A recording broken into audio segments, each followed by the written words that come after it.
안녕하세요. 승리한산 가족 여러분. 오늘도 저희들 말씀을 함께 상고해 보도록 하겠습니다. 오늘 저희들이 상고할 말씀은 마태복음 13장, 드디어 13장에 들어갔고요. 1절로 30절 말씀입니다. 제목은 하나님 나라의 비유들 1이고요. 내일 우리 이 시간 다시 하나님 나라의 비유들 2를 살펴보게 됩니다. 이 강좌가 온라인에 업로드되는 날짜는 이 현재 시간 날짜보다 제 실제 공부하는 날짜보다 좀 이르게 돼 있고요. 저희들 이 부분에 대해서는 유튜브로 강좌 보기라는 동영상이 있습니다. 이 동영상을 참조하시면은 유튜브를 통해서 미리 이 영상을 감상하실 수 있으세요. 그래서 리더분들이나 혹시 교회 현장에서 이 승리의 삶을 활용하시는 분들은 실제 강좌가 되는 것보다 미리 올라간 동영상을 보시고 참조하시면 또 조금 도움이 되지 않을까 그렇게 생각을 합니다. 자, 승리하는 삶은 지금 현재 마태복음 말씀을 상고하고 있습니다. 저희들 지난 12월 중반부터 마태복음 1장부터 시작하여 지금 현재 13장에 들어오고 있고요. 2월달은 10장부터 19장까지의 말씀을 보게 됩니다. 이것은 승리하는 삶은 발행이신 박유일 목사님의 구속사로 종망한 성경 연속 강해 설교집, 성경 연속 강해집을 통해서 만들어졌고요. 오늘 드디어 3권인 13장 내용을 들어가게 됩니다. 저희들 마태복음 전체 구조는 항상 월요일 말씀에 마태복음 전체 구조를 다시 복습하는 시간을 갖고 있습니다. 어제 본문 동영상 강좌 앞부분 10분 정도가 저희들 이 구조와 이번 주 말씀, 이 다음 페이지에 있는 이번 주 말씀에 대한 내용들을 저희들이 나누고 있어요. 그리고 저희들이 항상 위크 스터디 주일날 말씀인 위크 스터디에 이번 주 말씀을 이렇게 소개하고 항상 질문이 한 가지가 있습니다. 하나님, 어떤 사람이 천국 하나님 나라의 백성인가요? 그래서 어제 말씀에서는 예수님을 바로 알고 하나님 뜻을 행하는 사람, 즉 예수님의 일을 우리가 이해해야 되는 거거든요. 예수님이 누구신가를 이해하는 거거든요. 그래서 요나의 표적을 통해서 다른 표적이 없이 요나의 표적과 있다. 예수님의 구속, 죽으심과 부활, 그리고 누가 예수님과 우리가 영적인 가족인가 했을 때 하나님의 뜻을 행하는 것, 하나님 중심으로 가야 된다는 것입니다. 자, 오늘 하나님 나라의 비유는 우리가 너무나 잘 알고 있는 씨 뿌리는 비유와 가라지 비유가 있습니다. 이 내용을 통해서 우리가 어떤 사람이 하나님 나라의 백성인지 보도록 하겠어요. 당연히 우리가 씨 뿌리는 비유는 너무나 유명해서 알고 있다시피 옥토, 좋은 토양에 뿌려진 씨. 근데 결과는 뭘로 보냐면 이 옥토에서만 무엇이 열매가 맺어져요. 결실이 있다는 거예요. 가라지의 비유에서도 결실을 맺을 때까지 참고 인내하시는 주인의 음성을 우리가 들을 수 있어요. 그래서 하나님 나라의 비유에서 그 하나님 나라는 바로 이 옥토에 떨어진 하나님 나라의 백성은 바로 이 옥토에 떨어져서 열매 맺는, 결실을 맺는 그런 사람들이 바로 하나님 나라의 백성임을 오늘 말씀을 통해서 우리가 묵상하게 됩니다. 자, 그러면 본문 말씀을 보도록 할게요. 오늘은 1절부터 30절까지라 좀 길어요. 그래서 길지만 우리가 너무나 잘 알고 있는 말씀이기 때문에 쉽게 가보도록 하겠습니다. 근데 약간 지금 설명하기 좀 어려운 점이 있는 게 비유에 대해서 얘기를 하신 다음에 자, 보세요. 한번 보도록 하겠습니다. 여기서부터 이 앞부분은 배경에 대한 설명을 해주고 있어요.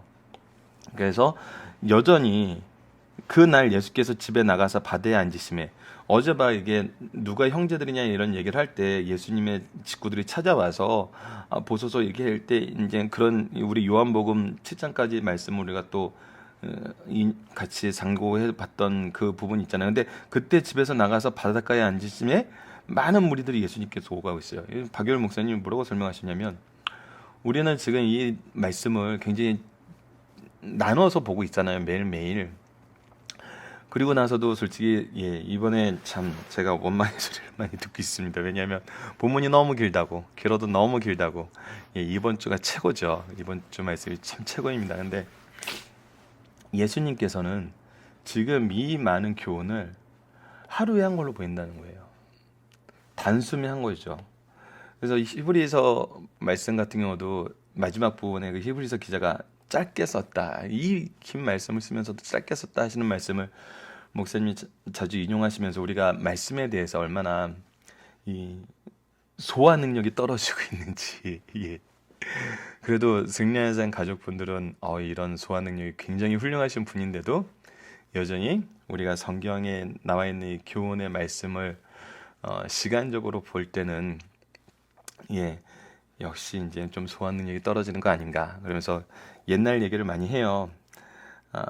옛날 저희 박열 목사님이 수련을 들어가면 하루에 12시간 공부를 했습니다.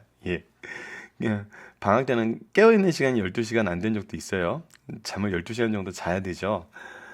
근데 12시간 공부를 했어요. 새벽 예배 말씀으로 공부하고, 아침 먹고 씻고, 오전에 공부하고, 점심 먹고 잠깐 쉬고, 오후에 공부하고, 저녁 먹고 잠깐 공부하고 기도해야 하고 자고. 그래서 3박 4일, 2박 3일에서 3박 4일 동안 성경 한 권을, 이제 마태복음 같은 건 길어서 안 되지만 소선지서나 서신서 같은 경우는 3박 4일 동안 그냥 한 권을 통째로 다 이렇게 지금 우리가 하는 식의 이 강해 설교 연구를 하고 주일날 시험을 봤죠. 장학 퀴즈를 봤어요. 장학 퀴즈를. 말 그대로 장학 퀴즈를 보고 그 장학 퀴즈로 장학금을 수했죠. 재밌는 거는 이게 너무 힘들어서 제가 도망갔던 세대입니다. 중학교 때 1세대죠. 도망갔던 1세대. 근데 이 수련회가 그리워요. 말씀을 정말 말씀만 상고하면서 하나님의 그 주신 은혜를 풍족히 누리는 그 시절이 그리워지더라고요. 제가 배경 설명을 이렇게 감정적으로 한 적이 별로 없는데 이 무리들을 보세요. 누구도 이렇게 능력 있는 말씀을 주신 적이 없고 누구도 하나님의 영광을 이렇게 드러낸 분이 없었어요. 그랬더니 예수님께로 모여드는 거예요. 그런데 이때부터 예수님이 좀 다르세요. 기존하고는. 왜? 비유로 말씀하시기 시작하세요. 자, 그래서 씨 뿌리는 비유를 얘기합니다. 예수께서 비유로 여러 가지 그들에게 말씀하여 이르시되 씨 뿌리는 자가 뿌리로 나가서 하면서 귀 있는 자는 들으라 하면 이때까지 이제 비유의 말씀을 하십니다. 씨 뿌리는 비유는 너무 우리가 잘 알고 있으니까 우선은 읽는 거는 잠깐 뒤로 밀어둘게요. 그때 이제 10절에서 보면 제자들이 예수께 나와 이르되 어찌하여 그들에게 비유로 말씀하시나이까 대답하여 이르시되 천국의 비밀을 아는 것이 너희에게는 허락되었으나 그들에게 아니 되었나니 죄송합니다. 무릇 있는 자는 받아 넉넉히 되되 없는 자는 그 있는 것도 빼앗기리라. 그러므로 내가 그들에게 비유로 말하는 것은 그들이 보아도 보지 못하며 들어도 듣지 못하며 깨닫지 못함이라. 이사야 예언이 그들에게 이루어졌으니 일렀을 때 너희가 듣기는 들어도 깨닫지 못할 것이요 보기는 보아도 알지 못하리라. 이 백성의 마음이 완악하여져서 그 귀는 듣기에 둔하고 눈은 감았으니 이는 눈으로 보고 귀로 듣고 마음으로 깨달아 돌이켜 내게 고침을 받을까 두려워함이라 하였느니라. 그러나 너희 눈은 봄으로 너희 귀는 들음으로 보기 있도다. 내가 진실을 너희에게 이르노니 많은 선지자와 의인이 너희가 보는 것을 보고자 하여도 보지 못하였고 너희가 듣는 것을 듣고자 하여도 듣지 못하였느니라 하면서 비유로 말씀하신 이유에 대해서 설명을 해주고 있어요. 다음 페이지를 보면은 그런즉 하면서 씨 뿌리는 비유에 대한 해설을 해줘요. 그러면서 23절까지 그 해설에 대해서 얘기를 해줍니다. 그래서 제가 이 부분을 이렇게 박스로 친 이유는 앞부분 말씀과 뒷부분 말씀의 해설이 서로 연관돼서 봤을 때 이제 쉽게 이해가 되기 때문에 박유일 목사님 강해직도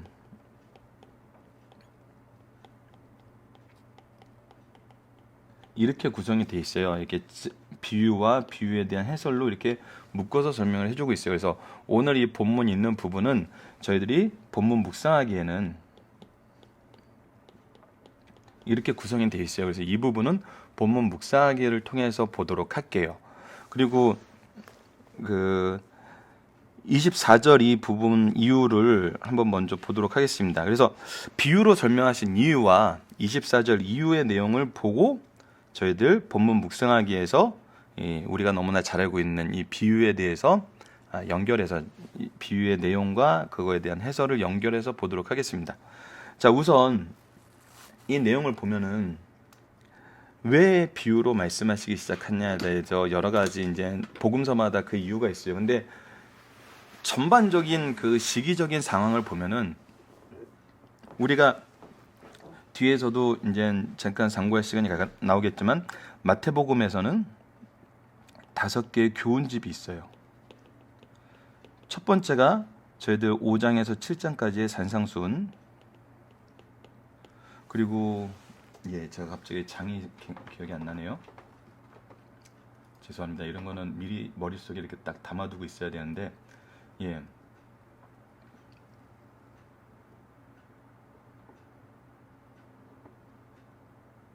그렇죠. 9장 35절 이후에 보내주소서 하면서 9장 35절부터 10장까지의 파송설교가 있죠. 제자들을 파송하면서 보내신 파송설교가 있어요. 그리고 세 번째가 5개의 교훈집 중에 세 번째가 바로 13장에 나타나는 천국복음이에요. 천국비유.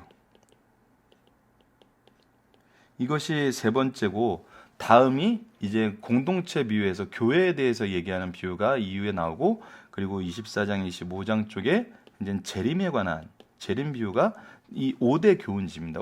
이 말씀이 이제 하나님 예수님께서 주시는 그 교훈이라고 해가지고 이제 교훈집이라고 표현하기도 하고 다양한 언어적인 표현은 있는데 총 5편의 설교 중요한 설교가 있거든요. 이것 중에 지금 우리가 세 번째를 보고 있는 거예요. 세 번째를 보시기 전에는 이 세 번째 이전에는 비유로 말씀하신 적이 없었어요. 근데 비유로 얘기하시는 이유는 다른 성경과 복합적으로 봤을 때 크게 2가지 의미가 있습니다. 첫 번째는 비난이 오기 시작한 거예요. 핍박이 오기 시작한 거예요. 하나님의 말씀을 전하는데도 핍박이 와요. 그래서 이들에게 깨닫게 하지 않기 위해서 오늘 본문이 그것과 해당이 됩니다. 대답하여 이르시되 천국의 비밀을 아는 것이 너희에게는 허락되었으나 그들에게는 아니 되었나니. 자, 이미 예수님이 오셔서 예수님이 메시아이신 것은 이미 다 증명이 됐어요. 그의 말씀으로 구약에 예언된 예언의 성취로 그의 이적으로 하나님의 영광이 드러나고 있어요. 하나님의 일이 역사하심이 지금 이루어지고 있어요. 그런데도 받아들이지 못하고 어떻게 해요? 예수님을 비난하고 핍박하고 죽이고자까지 하면서 사탄의 괴수라고 욕을 하고 있어요. 자, 이는 이미 그들에게 심판이 임한 거예요.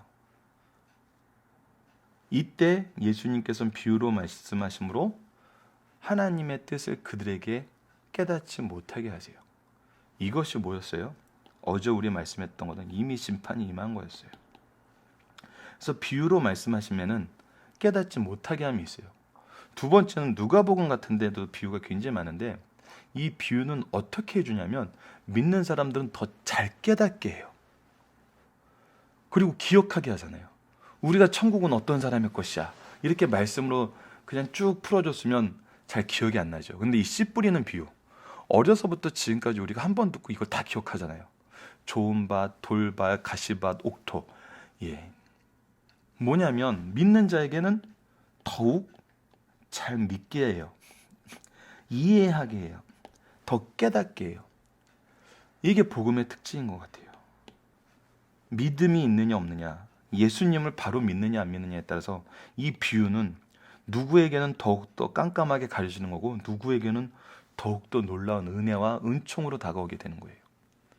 지금 그러한 설명이 바로 10절에서 17절까지 이어지고 있습니다. 그런데 이 모든 것도 무엇이라는 거예요?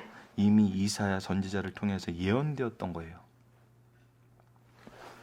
자, 이 부분이 바로 10절에서 17절까지의 내용이고 저희들 이제 24절에서 30절 또 비유를 들어 이르시되 천국은 좋은 씨를 제밭에 뿌리는 사람과 같으니. 그래서 씨 뿌린 자는 이제 예수님을 우리가 알고 있죠. 사람들이 잘 때 그 원수가 와서 곡식 가운데 가라지를 덧뿌리고 왔더라. 싹이 나고 결실할 때 가라지도 보이거늘. 실제로 싹에서 열매를 맺는 좋은 싹이 나오는가 하면 가라지도 보인다는 거예요.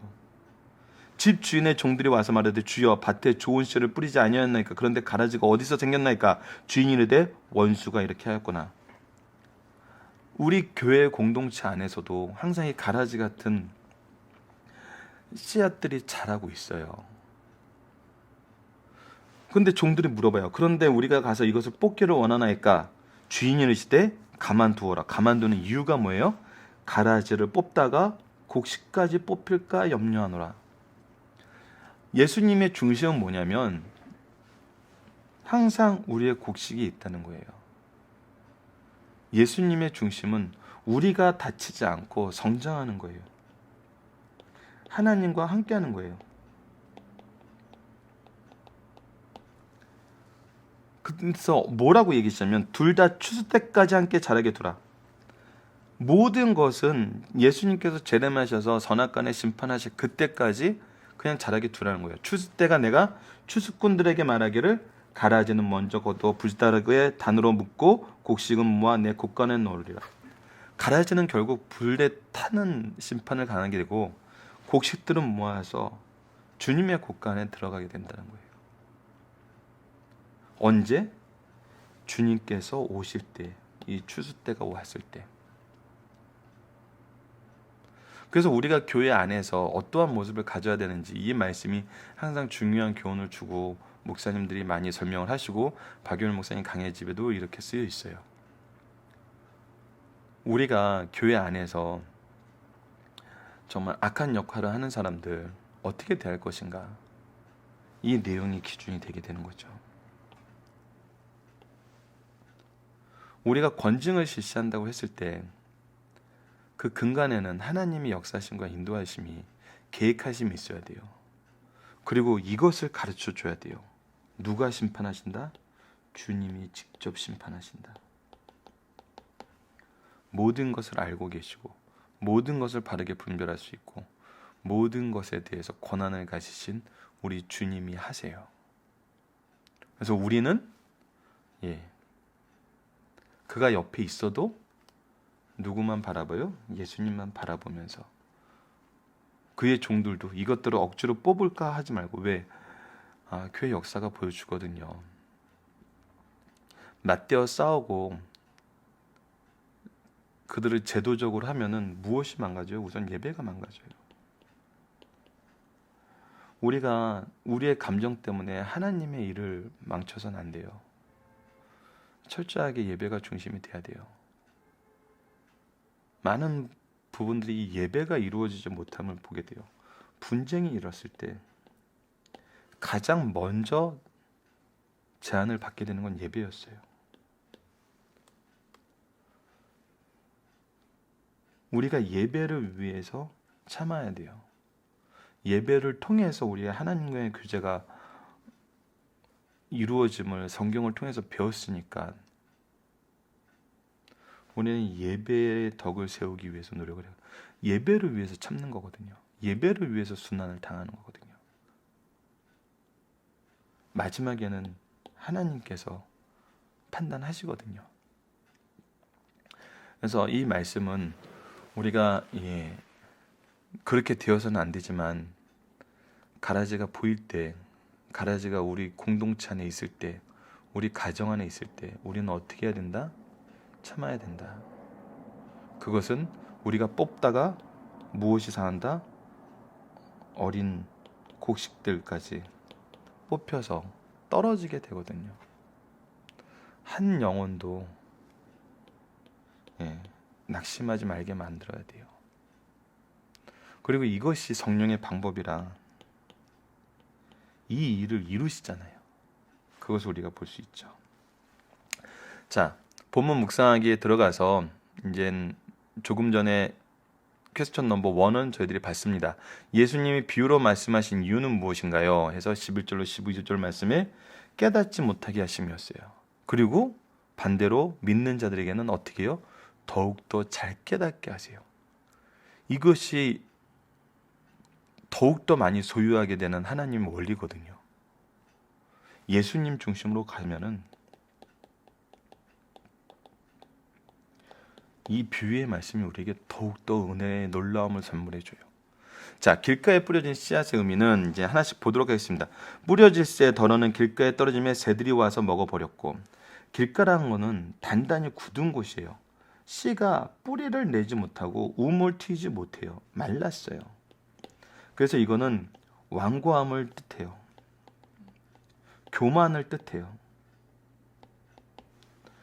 완고함과 교만은 정말 하나님 말씀을 배울 수가 없어요.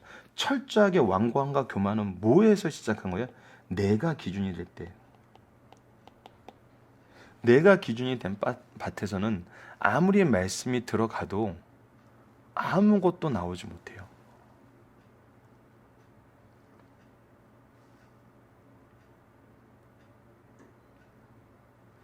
그래서 오히려 새들이 와서 잡아먹어요. 악한 자들이 와서 이 말씀의 씨앗까지 가져가 버려요. 이것이 바로 길가에 뿌려진 씨앗의 의미였어요. 자, 두 번째, 돌밭에 뿌려진 씨의 의미는 더러운 흙이 얕은 돌밭에 떨어지면 흙이 깊지 않으므로 곧 싹이 나오나 해가 돋은 후 시련이 오면은 뿌리가 없으면 말라버려요. 돌밭에 뿌렸다는 건 말씀을 듣고 즉시 기쁨으로 받되, 싹이 나온다는 것은 말씀을 통해서 기쁨은 얻어요. 근데 이것이 순간적인 기쁨이에요. 그 속에 뿌리가 없어 잠시 견디다가 말씀으로 말미암아 환난이나 박해가 일어날 때 곧 넘어지는 자예요. 그래도 현대사회는 좀 좋은 사회예요. 순간적인 기쁨을 누리게 하려고 여러 가지 프로그램이 계속 생성이 돼요. 그래서 이 사람의 뿌리가 말라버리면 다시 또 씨를 뿌리면서 우물투기 하고, 다시 또 씨를 뿌리면서 우물투기 하고, 무한 반복이죠. 기초는 우리가 이 갓을 기경해야 되는 거예요. 갈아엎어야 돼요. 갈아엎는 능력은 말씀과 성령이에요. 프로그램이 아니거든요. 프로그램이 필요해요. 근데 그 프로그램의 기초 작업은 말씀과 성령의 역사하심으로 우선 그 땅을 기경해 놔야 되는 거거든요. 자, 어쨌거나 이 말씀은 싹은 나오나 환난과 박해가 있을 때 견디지 못하는 신앙을 얘기해요. 이것도 결국은 뭐가 없어요? 결실이 없어요. 열매가 없어요. 가시떨기에 뿌려진다는 것은 덜어는 가시떨기에 떨어지나 가시가 자라서 기운을 막, 이제 싹이 나와서 나무의 형태도 갖춰요. 뭔가 열매를 맺을 수 있는 형태도 갖춰요. 근데 갇혀서 열매가 없어요. 왜일까요? 왜 열매가 없을까요? 그거에 대한 설명이 세상의 염려와 재물의 유혹이 말씀이 막혀 결실을 못하는 자예요. 자, 우리가 신앙생활은 해요. 신앙생활 하는데 열매가 없어요. 열매가 없다는 것은 세상의 염려에 의해서 우리가 먹혔다는 거예요. 이 내용에 대해서 박유열 목사님이 제목에 이렇게 쓰신 내용이 있어요. 그 부분을 잠깐 읽어드리도록 하겠습니다.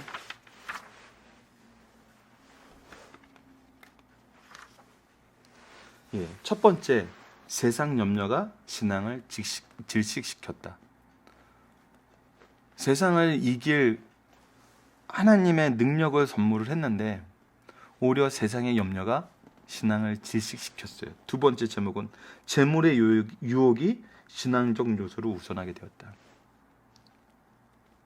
이것이 내가 신앙생활을 하는 모습은 있으나 나무의 모습을 갖췄으나 열매가 맺혀지지 않는 이유예요. 세상 염려가 신앙을 질식시키고 재물의 유혹이 신앙적인 것보다 우선하게 됐어요. 제 개인적인 생각입니다. 제 개인적인 생각은 보편적으로 이 부분에 대해서 동의하는 분들도 많아요. 이것은 예배의 태도와 주일 성수의 모습에서 가장 잘 드러나요. 예배의 태도가 왜 바르지 못한지, 세상의 염려와 재물의 유혹, 세상의 더 큰 관심과 재물을 얻게 하는 즐거움들이 예배의 태도를 결정하는 경우가 굉장히 많아요. 특히 제가 중동부를 담당하고 있는데 많아요. 시험에 대한 염려, 예배 시간에 문제집 풀게 하고, 세상 즐거움에 대한 유혹, 스마트폰 가지고 게임하게 만들죠. 그래서 예배 태도에 분명히 드러나요. 주일 성수에 대한 문제. 우리가 왜 주일 성수를 못해요? 염려와 유혹 때문이죠. 하나님 것이 하나님 것 되게 만들지 않는 이유는 염려와 유혹이에요. 이거는 모양은 있으나 결실이 없어요.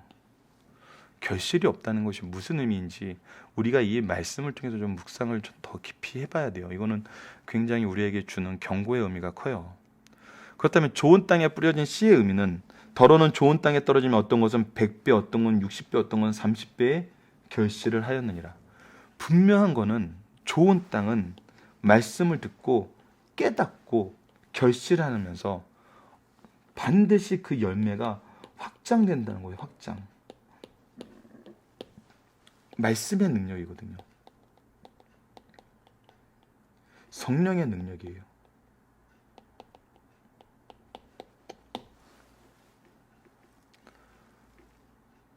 이 부분에 정말 우리가 바른 묵상이 이루어져야 돼요. 우리는 때로는 돌밭이나 가시떨기에 있으면서도 이거에 대한 책임을 누구에게 돌리냐면 지도자들에게 돌리는 경우가 많아요. 우리 목사님은 설교가 재미없어. 우리 교회는 이런 프로그램도 없어. 아니에요, 여러분. 성령의 역사는 성령께서 하시지, 사람은 도구일 뿐이고 교회는 통로일 뿐이지. 그곳에 말씀이 있으면은 말씀의 씨가 뿌려지는 것이지, 말씀이 무슨 이렇게 잘 자랄 수 있는 캡슐에 둘러싸여서 현대 과학의 정수를 이렇게 딱 던지면 바로 제카 콩나물처럼 쑥쑥 자란 그런 거 아니에요.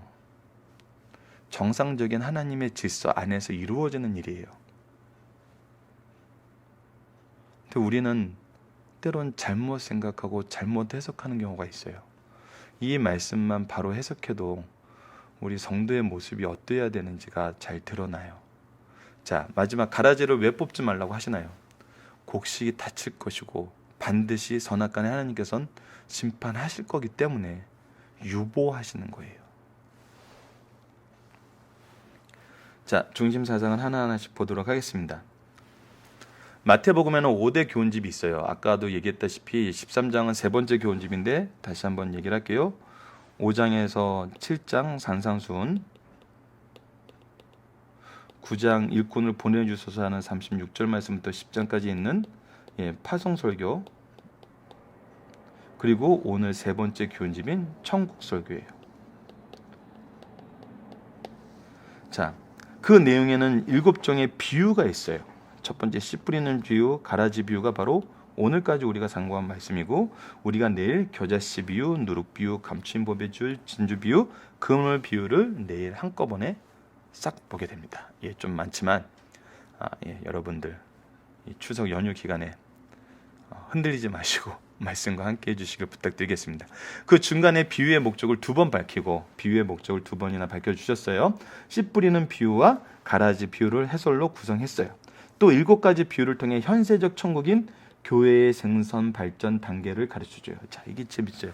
씨 뿌리는 비유는 복음을 받아들이는 마음의 털을 얘기해주고 있고, 가라지 비유는 교회 안에서 복음이 자랄 때 선악이 공존하고 있음을 가르쳐줘요. 그래서 교회에 악이 있어요. 이게 지상교회의 모습이에요. 겨자씨 누룩의 비유는 교회가 양적, 겨자씨 지역적 누룩으로 성장의 감을 논해주고 있어요. 성장에 대해서 얘기를 해주고요. 감추인 보와 진주 보에는 천국을 소유한 백성들의 기쁨을 얘기해주고 있어요. 금을 비유는 교회의 종말론적인 심판을 말해주고 있어요. 자, 교회의 터는 말씀으로 시작해요. 말씀을 받지 못한 자들도 공동체에 들어올 수 있어요. 하지만 말씀 안에서는 양적으로, 지역적으로 성장하게 돼요. 이것이 교회사가 증명해주고 있어요. 그리고 이 안에 있는 백성들의 기쁨은 보화를 감추인 보화를 소유한 그 마음에 기쁨이 있는 백성들이에요. 그리고 마지막에는 반드시 심판이 있습니다. 자, 예수께서 이 놀라운 진리를 비유로 가르치신 이유는 뭘까요? 천국 교회를 아는 것은 비밀이어서 성령의 도움심 없이는 이해될 수 없기 때문이에요. 그러므로 비밀을 식별할 수 있는 능력을 제자들에게 가르쳐 비밀을 드러나게 하시려고 비유로 가르치셨어요. 일상생활에 나타난 익숙한 사건들을 비유로 가르침으로 누구나 쉽게 이해할 수 있도록 가르쳤어요. 이 두 가지 내용이 마태복음과 누가복음에 이제 좀 개별적으로 나와 있긴 합니다. 우리가 알고 이해할 수 있는 것들을 비유로 가르쳐 천국을 구체적으로 확신시킬 뿐 아니라 보다 더 풍성하게 깨닫게 하시려고 비유로 가르치셨어요. 자, 네 번째는 악한 자들의 눈과 귀를 가려 깨닫지 못하게 하여 진리 예수에 대한 잠잠케 하려 하고 비유로 가르치셨어요. 저 악한 자들, 당시 서기관과 바리새인들은 주께서 진리를 심도 있게 가르치면 더욱 발악하고 더 큰 죄를 범했어요. 그래서 그들의 눈과 귀를 가려 진리에 대해서 잠잠케 하시려고 가르치셨다는 거예요. 자, 중심 사상을 하나씩 살펴보도록 하겠습니다. 네 가지 밭은 말씀을 듣는 사람들의 마음의 밭, 심전을 의미하며 이 비유는 하나님 나라 교회의 기본적인 성격을 나타내요. 그러므로 이 말씀을 대할 때 네 가지 밭 중 어느 밭이 나의 심령을 잘 묘사하고 있으며 잘 투영하고 있는가를 깨닫게 돼요. 그렇다면 이제 나는 어떤 자세로 말씀을 받고 실천해야 하는가? 내 밭 중 오직 하나만이 바른 밭이라는 사실을 가르쳐 듣는 자에게 책임이 따른 것을 가르쳐줘요. 심판은 우리의 죄로 인해서 받는 거예요. 우리에게 책임이 있어요. 씨 뿌리는 비유는 가장 기본적 비유로 이것을 깨닫지 못하면 다른 비유도 깨닫지 못해요. 여기서 씨란 하나님의 말씀인 복음을, 씨를 뿌리는 자는 예수님을 가르쳐요. 씨 뿌리는 권한은 그의 사역자들에게 주셨어요. 사역자들은 예수님의 도구로 사용된다는 점에서 주의를 하는 것이에요. 이처럼 성도는 주님의 지지와 지원을 받고 있다는 것을 확실하게 가르쳐줘요. 우리는 주님의 지원과 지지를 받고 있어요. 그의 일을 하고 있어요. 성경에 기록된 진리는 신비한 것이어서 하나님께 지혜와 총명을 받아야 알 수 있어요. 성경은 만천하에 공개되어 있지만 중요한 진리는 신비적인 것이어서 비밀로 분류해 놓으셨어요. 이 비밀을 알려면 하나님께로부터 오는 지혜와 총명을 넘치게 받아야 돼요. 중요한 비밀은 천국의 비밀, 주님의 재림과 성도가 영화로운 몸을 입은 일, 우리를 구원하시는 하나님의 예정, 부부와의 관계의 비밀 등이 있어요. 이 부분에 대한 이 비밀들은 생리적 지혜로는 알 수 없고 하나님의 지혜와 총명을 받은 자야만 알 수 있어요. 누가 받은 자인가요? 하나님 앞에 겸손히 회개하고 성령의 영을 사모하고 그것을 의지하는 자들. 천국의 비밀을 비유로 말씀하신 건 두 가지 이유가 있어요. 이게 반복돼서 계속 나타나는 부분인데, 첫째, 자기 백성에게는 감추인 비밀을 구체적으로 드러나게 함으로 쉽게 깨닫고 구체적으로 믿어 풍성하게 깨닫고 확실하게 믿게 하며. 굉장히 재밌어요. 믿는 백성들은 비유로 얘기하니까 쉽게 깨닫고 구체적으로 믿어 풍성함을 누리면서 확실하게 믿고 또 어떻게 해요? 확실하게 가르쳐요. 근데 동일한 건데 사악하여 천국의 진리를 거부하는 자들에게는 진리가 가요 깨닫지 못하게 해요. 그래서 오히려 이게 간접적으로 말한 게 되는 거예요. 이 비유가 이렇게 놀랍다니까요. 우리는 듣고 깨닫고 믿게 된 것을 감사드리자 더 나아가 예수님처럼 어리석은 어린 제자들에게 진리를 가르치면서 깨닫지 못한다고 책망하거나 포기하지 말고 무엇으로? 인내로 잘 가르쳐야 돼요. 우리가 이것이 기경하는 거예요. 말씀으로 계속 땅을 갈아엎는 거예요. 옥토가 되도록. 또 자기 선견이나 우월감을 가지지 말고 청중에게 잘 적용해. 이것도 이해 못해. 이게 아니에요. 너희들 아직도 이것도 몰랐어. 이게 아니에요. 내가 안 가르쳐서 모르는 거예요. 내가 잘못 설명해서 이해하지 못하는 것일 수 있어요. 그래서 잘 적용하도록 우리가 끊임없이 노력하고 끊임없이 대화해야 돼요. 이 부분에 대해서 제가 드릴 수 있는 팁 한 가지는 내가 골방에서 열심히 연구한다고 이것이 잘 되는 건 아니더라고요. 승리하는 삶 모임도 우리가 현장에서 모여서 계속 말씀의 교제를 이루어 나가다 보니까 가르치는 저도 성장을 해요. 더 성장해요. 수치적으로 얘기하는 건 좀 부끄럽긴 하지만 배우는 자보다 가르치는 자가 진짜 10배는 더 지혜로워지는 것 같아요. 이것이 또 하나님의 놀라운 은혜의 비밀인 것 같아요. 주는 자가 받는 자보다 더 복이 있다는, 이것은 물질뿐만 아니라 지혜에서도 복음에 대해서도 분명하게 적용이 돼요. 물질보다 더 풍성하게 적용이 돼요. 우리도 진리를 가르칠 때 주님과 같은 좋은 교사가 되자는 것입니다. 3번, 교회는 하나님의 자녀와 마귀의 종자가 공존한다는 거예요. 안타깝지만 그래요. 지상의 현세적 천국인 교회에 하나님의 자녀의 성도들만 있는 것이 아니라 마귀의 종자들도 함께 있어 같이 자라요. 사실입니다. 이것에 대해서 의아해하지 마세요. 사실이에요. 이것이 교회의 현실이에요. 그러므로 교회는 하나님의 자녀들이 함께 있어 하나님께 영광을 돌리고 피차 사랑을 나누고 은혜를 끼치는 곳이지만, 동시에 하나님의 이름을 훼손하는 무리들이 있어 성도 상호 간에 상처를 주고 괴로움과 시험도 주고 있어요. 이유 없이 괴롭혀요. 이유 없이 비난해요. 내 기준에 안 맞는다고 비난해요. 그러나 이들도 악한 날에 쓰임받기 합당한 자로 성도들을 훈련시키는 계기가 된다는 사실도 분명하게 성경에서 미리 얘기하고 있어요. 그렇다면 가라지로 비유된 자들의 특징이 무엇이며 어떻게 식별할 수 있겠어요? 사람들이 잘 때 뿌렸기에 누구도 정확하게 식별할 수 없어요. 그들은 언제나 위장성, 잠복성, 해독성을 가지고 있어요. 숨어 있고 잘 나타나지 않고 숨어 있고 항상 우리에게 독을 품어요. 우리를 병들게 해요. 그들은 자기도 모르게 위선자예요.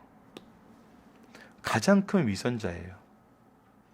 그들에게 나타난 특징은 악한 자들로 남을 격려하고 위로하는 일보다 남을 험담하고 낙심케 하는 자들이에요. 남을 넘어지게 하는 자요. 불법을 행하는 자들이에요. 자신도 모르게 우리의 심전에 악의 씨를 뿌려 악한 일을 할 수 있으니 교회 밖의 삶도 바르게 살아야겠지만 교회 안의 삶은 더욱 바르게 살 것을 가르쳐줘요. 중요한 거는 우리도 그럴 수 있다는 거예요. 나도 그런 자가 될 수 있다는 거예요. 잠깐이라도 이런 일에 쓰임 받지 않도록 우리가 영원히 깨어 있어야 돼요. 우리 중심은 하나님께 두어야 돼요. 사람들은 하나님의 사랑의 대상이지 우리의 비평의 대상이 아니에요. 비판은 하나님만 나중에 선악간에 판결하세요. 그 전에는 인내하세요. 이것이 오늘 거라지 비유에서 우리가 상고했던 핵심이죠. 교회 안의 가라지를 제거하는 것은 성도에게 허락하지 않으셨다. 이 부분이 오늘 중심 사상의 마지막 부분입니다. 교회 안에 가라지로 확신된 사람이 있다면 뽑아 제거해 버려야 하는가? 그럴 필요가 없다는 거예요. 가라지로 난 게 보여요. 이젠 모든 사람에게 드러났어요. 그런데도 뽑지 말라는 거예요. 주님께서는 그 이유를 가르치셨다. 사람은 그 누구도 곡식과 가라지를 정확하게 구별할 수 없고, 가라지들이 곡식과 연대 있거나 친구이거나 곡식 안에 가족으로 자리 잡고 있기 때문에 곡식이 상할 수 있어요. 곡식이 상할 수 있어요. 또 교회나 신자도 완제품이 아니라 씨 뿌리는 비유처럼 자라기 때문에 기회를 기다려야 하며 인간에게 심판권을 주시면 남용할 소지가 있기 때문에 절대 주지 않으세요. 그러므로 교회 안에 있는 부정적이고 불의한 사람들에게 끝까지 어떻게 할 거? 인내할 것을 가르쳐 주신 말씀이에요. 자, 살펴보기 정답은 여러분들 아시다시피 카페를 통해서 확인해 주시고요. 적용하기입니다. 우리 가정과 교회는 말씀에 대해서 어떤 반응이 일어나나요? 어떤 반응이 일어나죠? 말씀의 신비에 놀랍고 이 말씀이 주신 은혜가 우리 가정 안에서 풍성하게 공유되고 있나요? 아니면 그냥 교회 갔다 왔다, 오늘도 열심히 했네, 봉사도 잘했네, 너희들도 수고했다, 이제 숙제하고 자야지. 이 멘트가 틀린 건 아니죠. 하지만 더 중요한 게 있다는 거죠. 더 근본적인 게 뭐예요? 말씀에 대한 열매죠. 옥토가 아니면 열매 맺지 못하는 땅인가? 옥토가 아닌 땅에서는 열매가 맺어지지 않았어요. 중요한 건 옥토에서 무엇이 난다는 거예요? 가라지가 난다는 것도 우리가 반드시 기억해야 돼요. 그거는 인내함으로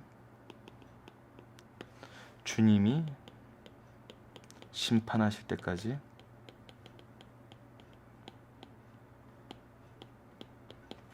참으라는 거예요. 예, 이 말씀을 우리가 기억하면서 또 이 교회에서 우리에게 주어진 일들을 선한 청지기의 사명을 감당하는 우리 승리한 산 가족들 되었으면 합니다. 말씀을 기초로 기도하기를 통해서 마치겠습니다. 하나님, 이 시대가 악하여지고 잘못된 기준들로 인하여 말씀이 점점 교회와 가정에서 사라지고 그 열매를 찾기 어려운 시대가 깊어가고 있음을 보게 됩니다. 주님, 오직 우리가 말씀의 열매를 사모하게 하여 주시고 말씀을 있는 그대로 받아 열매 맺을 수 있는 옥토와 같은 교회와 가정이 되게 하여 주소서.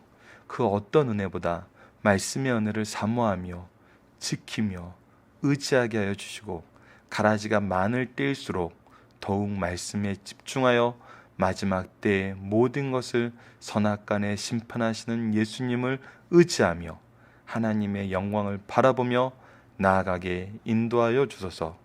예수님 이름으로 기도드립니다. 아멘.